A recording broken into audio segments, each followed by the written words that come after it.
Let's get started.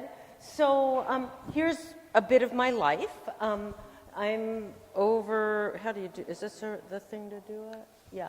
Here I am in New Guinea in a little village. Here I'm in India, Morocco, and I was on the Donahue show once. I am fashioning a new career as an independent travel coach. And I'll talk to you more about that in a second. I've been a writer, a photographer, and a traveler. And my background is in anthropology. Been a professor for many years, no longer, thank goodness. And I'm a sexologist. And I also, in addition to traveling, see people who want to get insight on the sex and relationship issues. So, what's a travel coach? Well, I'm certainly not a travel agent. That's a whole other business.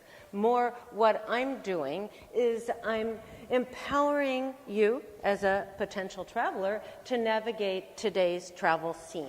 So if you work with me, I'll teach you how to access good airfares, book regional trains and buses, and sort out homestays, hotels, and hostels.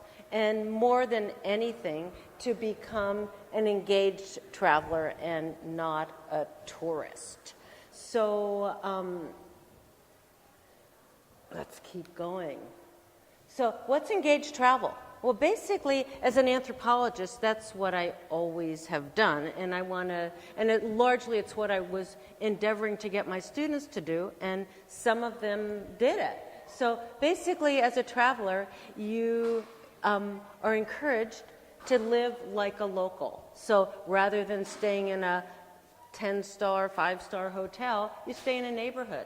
You shop at farmers markets and corner bodegas, and you eat and drink in people's cafes, not in tourist spots.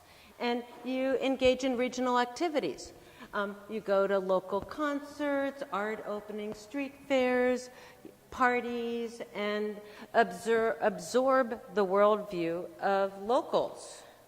So when I was in Lisbon a couple years ago, I was staying in a very modest Airbnb, and my host said, hey, if you go up the block and around the corner over there, we have the Saturday flea market. So I went up and found all the stuff that people over there are trying to sell, and it was super fun. Gave me a lot of insight on their material culture.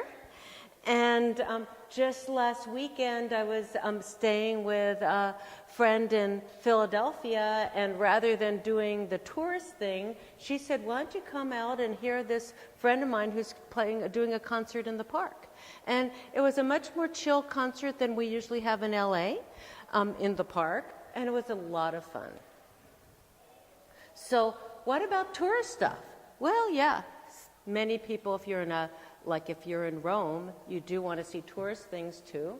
But if you're doing them, come with appetite.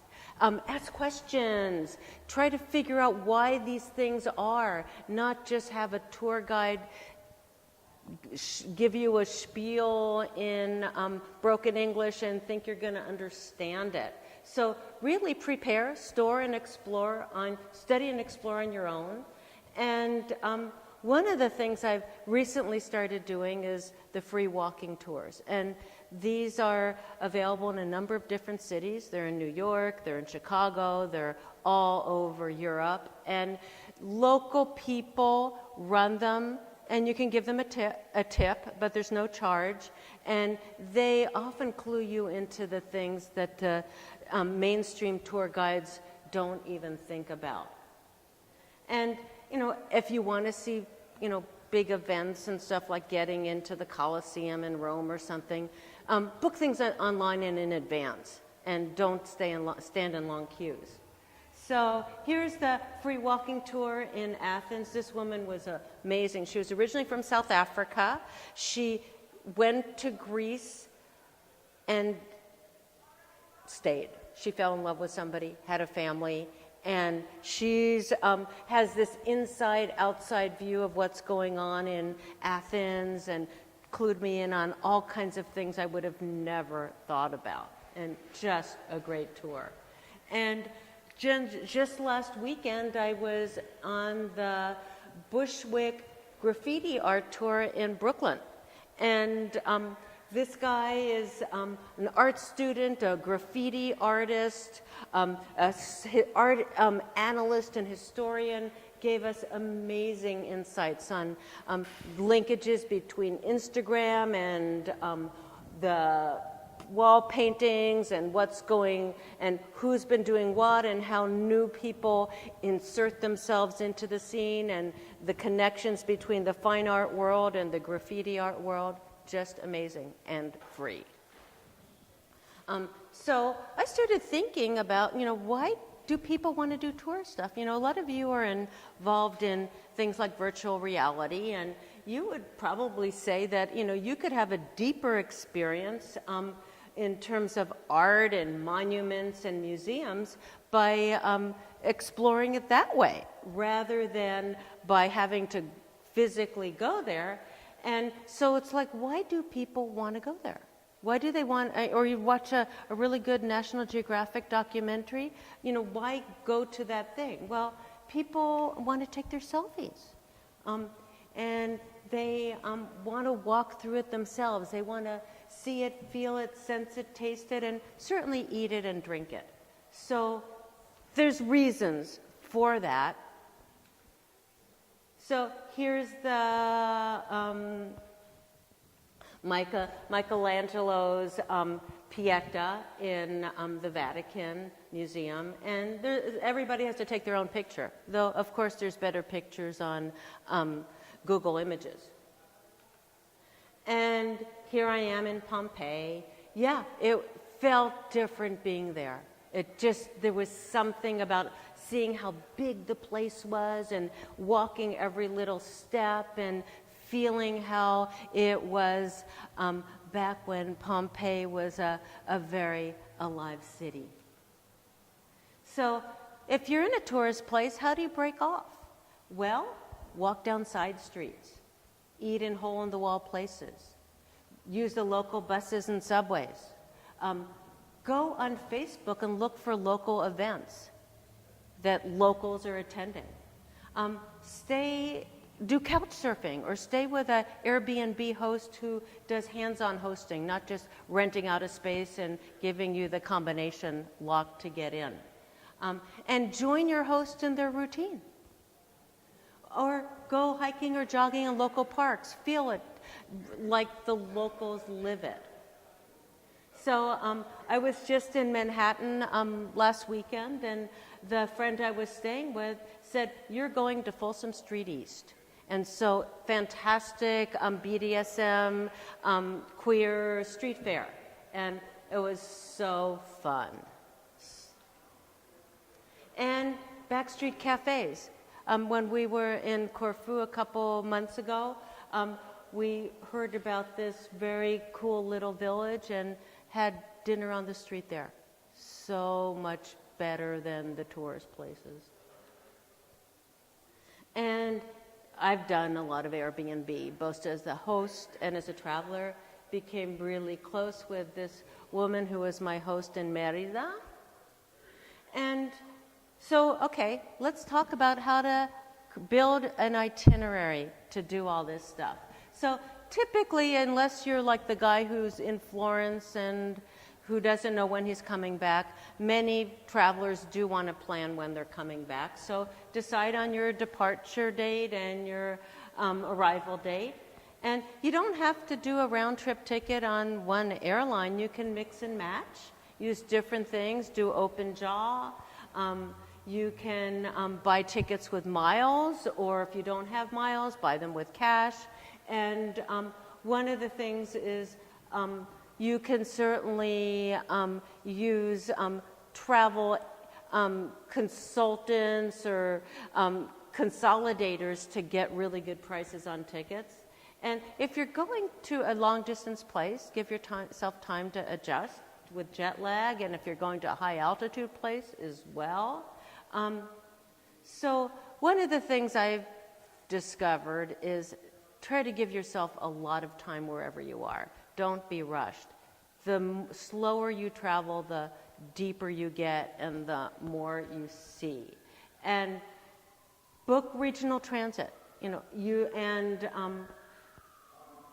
and don't plan too much. I often don't plan anything, and I get there and then sort it out, and it works really, really well. So, should you travel on your own or travel with others? Well, as a solo traveler, you're gonna meet more people because you're on your own available. It's just you and your personality. And at the same time, you're likely to have long alone gaps. You're probably going to end up eating alone some of the time, and it can be a deep spiritual experience, or it can be a bit lonely. Certainly, if you're traveling with a buddy or a partner, it's going to lower costs for hotels because you can share a room. And if you're traveling with others, you have an instant family, but there's also the likelihood of some kind of travel stress if you're seeing somebody 24/7. Most of us, even if we're living with other people, we're not in their space 24/7. So it can be challenging. People will get way irritated by each other's quirks, and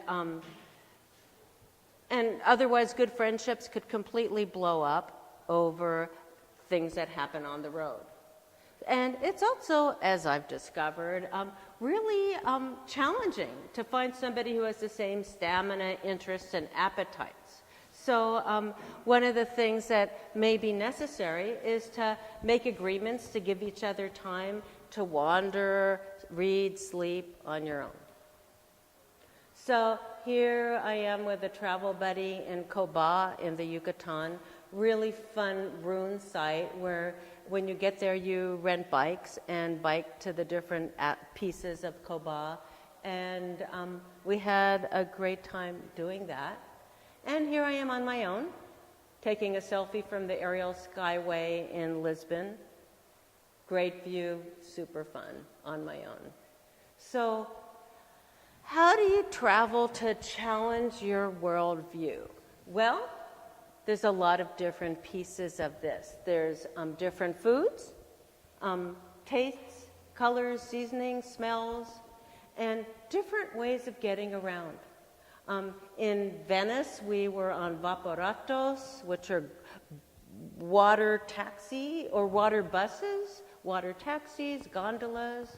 In other places, there's bicycle taxis, there's rickshaws. We did rickshaws in India, and different clothing traditions. And so just to be in the midst of things that challenge however it is we do our lives at home.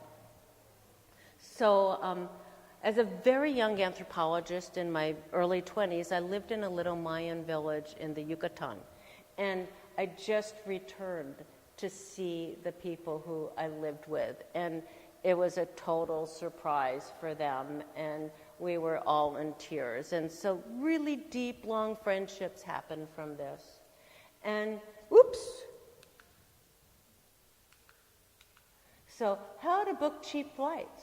Well, certainly if you can travel off-season, you can do all kinds of playthings with this. You can Google cheap flights, discover regional airlines, use them for different pieces of it.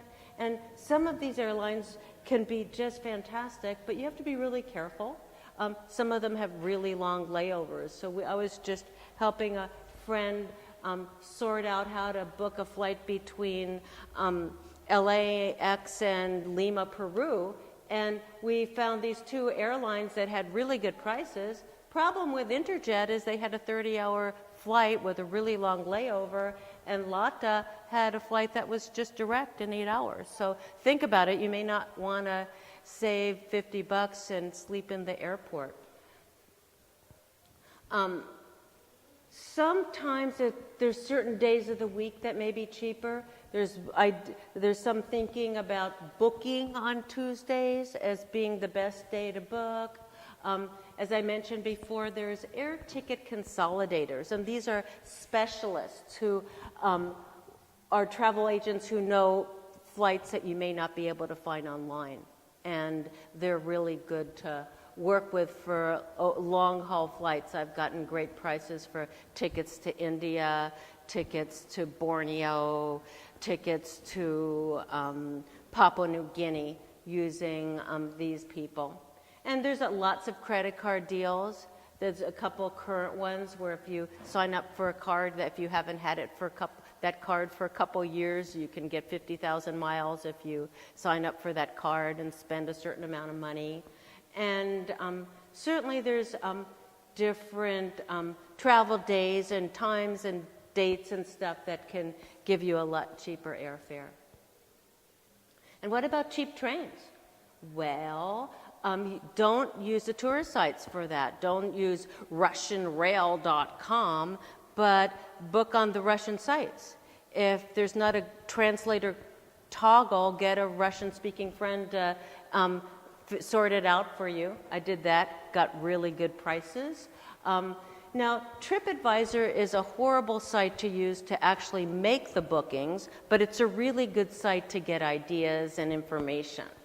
And ultimately, always do your own bookings.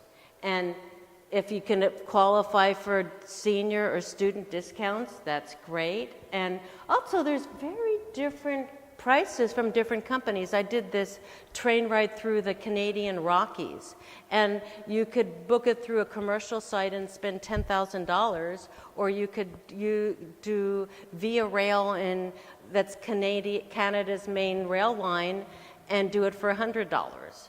And it went basically the same route, and they also stopped for you to take pictures of beautiful sites. So there's lots of sorting it out to make an affordable trip. And then what about photography? Well, I love doing photography, and at this point I do all my photography with my cell phone, and it works super well. And if you're just looking for standard pictures, you can go on Google Images. You don't need to go there and take a standard picture yourself.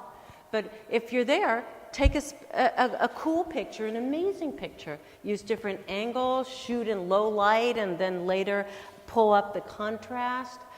Shoot through portholes, down alleys, from rooftops, play with reflections, and then afterwards crop, colorize, do collages. So these are some portal shots I shot from the Colosseum in Rome.